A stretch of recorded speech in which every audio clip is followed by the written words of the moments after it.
Am I a scam? That's the real question.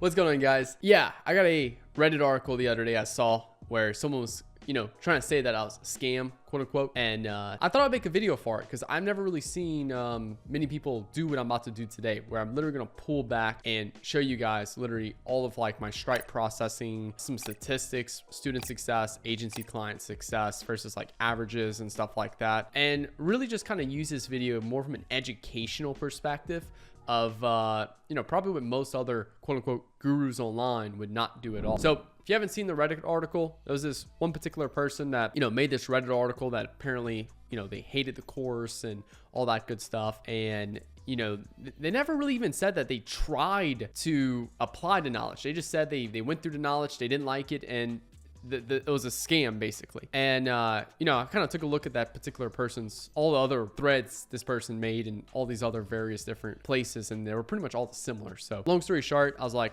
I don't want to focus it on this particular person, but I do want to focus on, let's just running through some numbers, and we're going to look at more of my educational business as a whole, as well as my agency side as a whole as well. So that way I can try to like be as transparent as possible about, student success, like all the things that I know people are not transparent about in the space. So let's first look at disputes.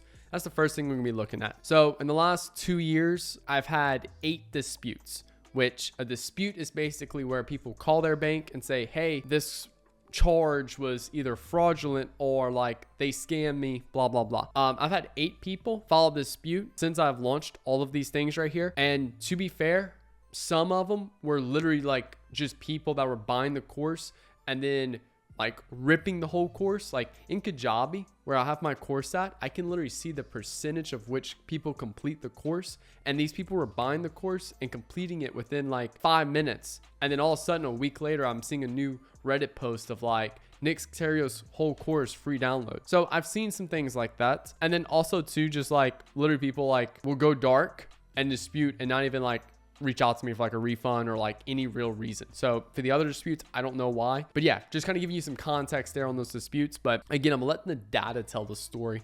I'm not going to try to give y'all too much like justification. I'm just letting the data tell the story here. Next thing, from a refund perspective, I've done 54 refunds in the last what I would say 2 years. And if you really notice here, a lot of them are my ebook.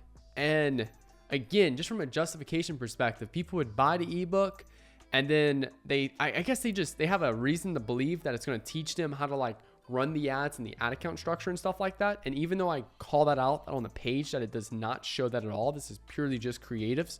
That was a big refund reason why. And then some people would just like, they accidentally made a charge accidentally and just some weird stuff like that. So, but again, 54 refunds total. Now from customer perspective, we've done 2,963 customers. So that means these payments went through. Unique customers, or I don't know that they're 100% unique customers, but for the most part, they're, quote unquote, unique customers right there. So 2,963 payments went through, and that's for all of my products, ebook, course, and Inner Circle.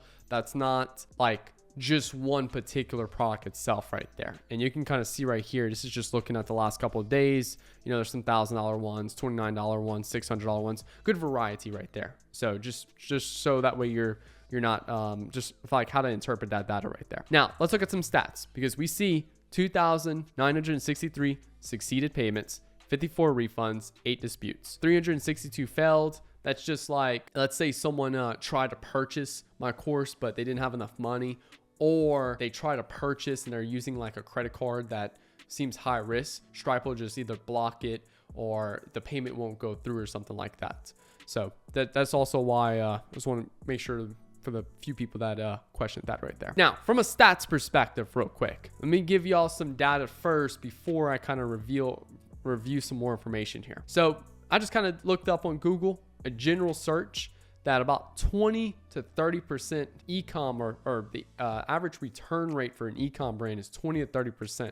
That's returns as in like refunds and like, hey, product dissatisfaction, incorrect sizing, wrong product quality, return policy. So like things like that. And on average is about 20 to 30% overall. Okay. So that's just something right there I want to point out. Now, same thing from a dispute perspective. The average is around 0.6%.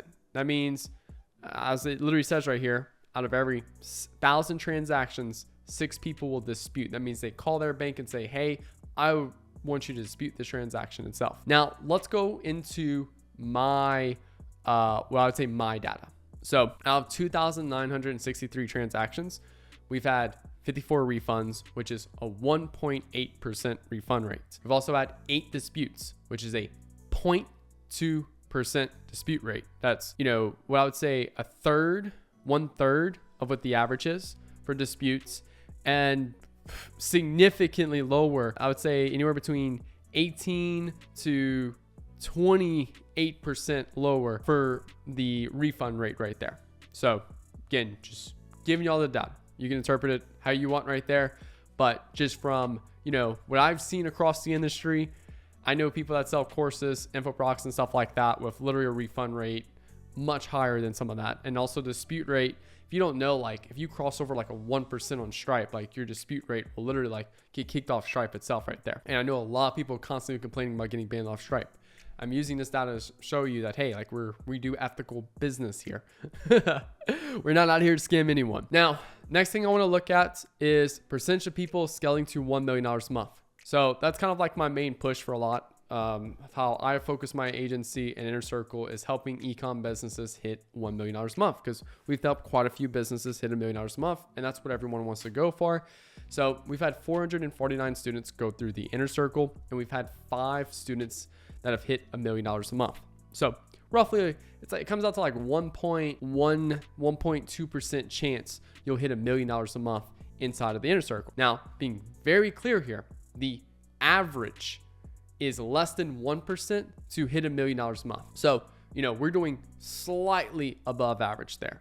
And I'm working on getting that improved for the Inner Circle program right there. Obviously, there is some level of like, hey, I'm showing you everything I do, but also too, it's still up to you at the end of the day to take that action, and still up to you at the end of the day to put the same work ethic in, stuff like that. Just to show you on the agency side, we've worked with over 60 clients. Comes out to like maybe 60, 61. And 5 of them we have helped hit $1 million a month. So all 5 of those clients roughly came in at about 100, 200K a month. We've got 5 clients now hit over $1 million a month. This means 8% of our clients, we've helped them hit $1 million a month.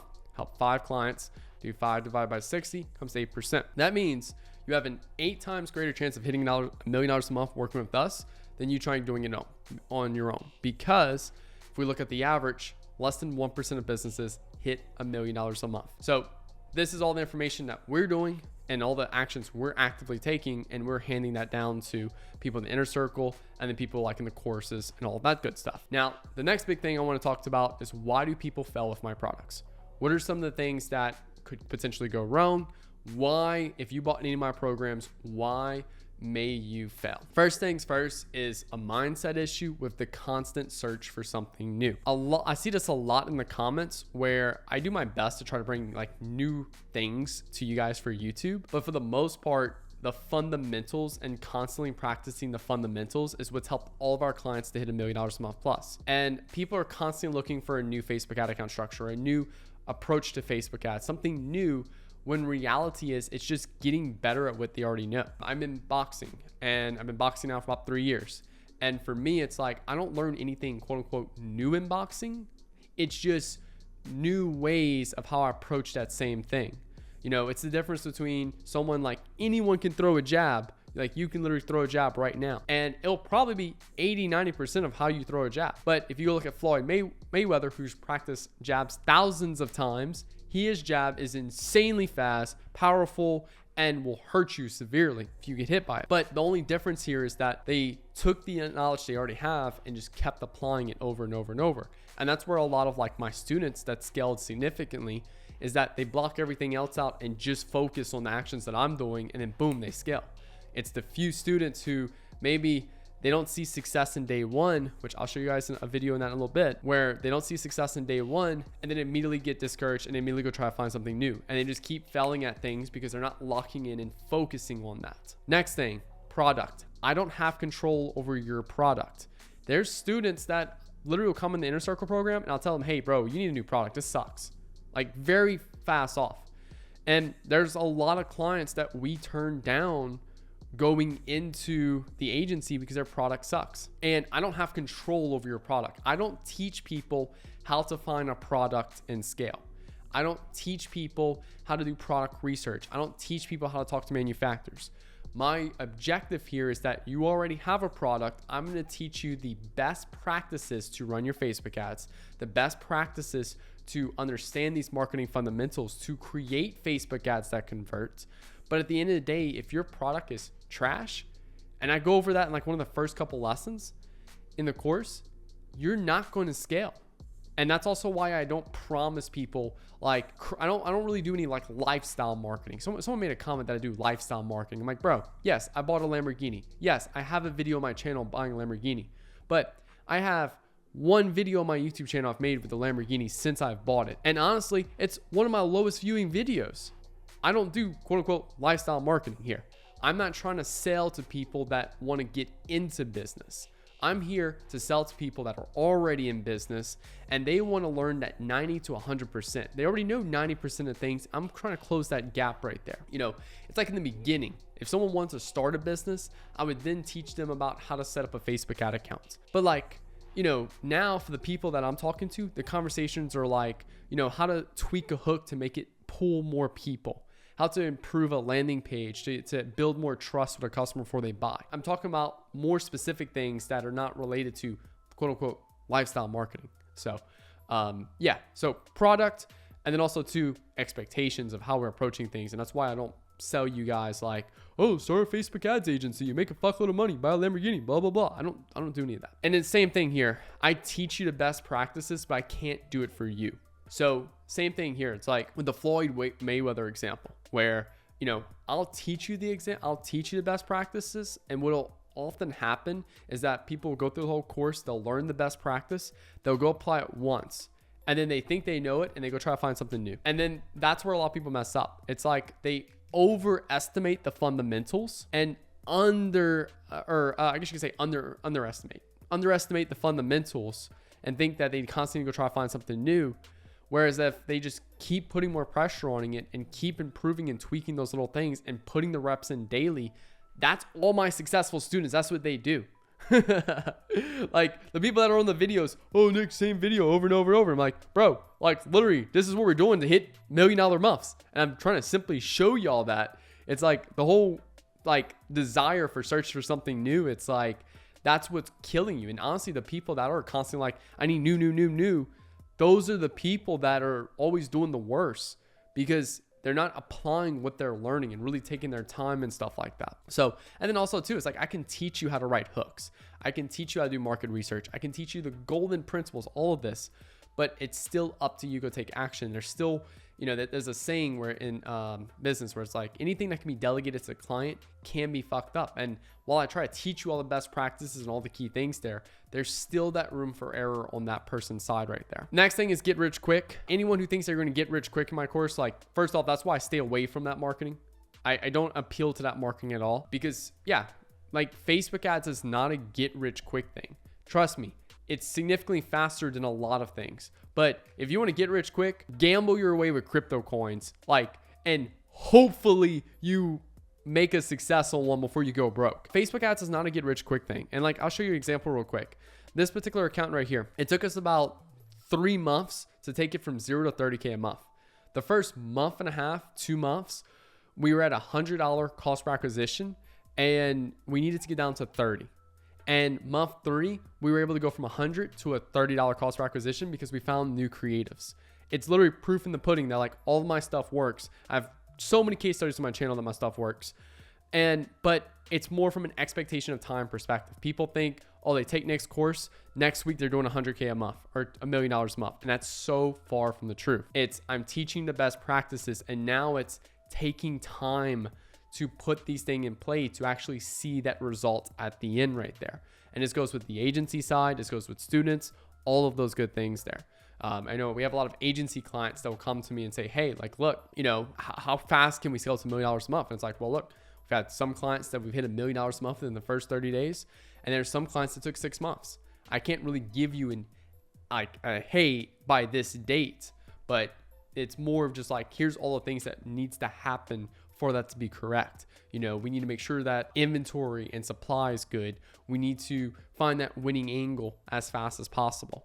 We need to be able to do all of these things for that to work, to scale as fast as possible. And that's where a lot of people struggle at, is that patience aspect, and they don't see that results immediately and they move on. And then that's where it'll be, hey, a refund, dispute, or like a Reddit post like I posted above. So look, I don't want to keep carrying on this video too much longer, but hopefully this was a, you know, cool video for you guys. And again, my whole goal here was just to try to like bring some transparency to my education business, my agency, and everything like that. Purely just to like, I don't know, I don't really see any other gurus pulling up their Stripe dashboard and showing y'all like, you know, screenshots of like refunds, disputes, and stuff like that, and being very honest about their numbers. And that's my whole goal with today's video, is just to be honest with my numbers and allow you to understand your own risk, and also to allow you to make your own educated decision with whatever person you decide to go through to either work with my agency or it's any of my info products and stuff like that. And hopefully with the numbers being shown, that allows you to make your decision either with me or if not. And that's totally fine if you without or not. You know, I have plenty of YouTube content completely for free that I know helps people scale. So thank you all so much for watching. Hope you all enjoyed this video. Hit the like button, hit that subscribe button for new videos every Monday, Wednesday, Friday. Talk to you guys later. Peace.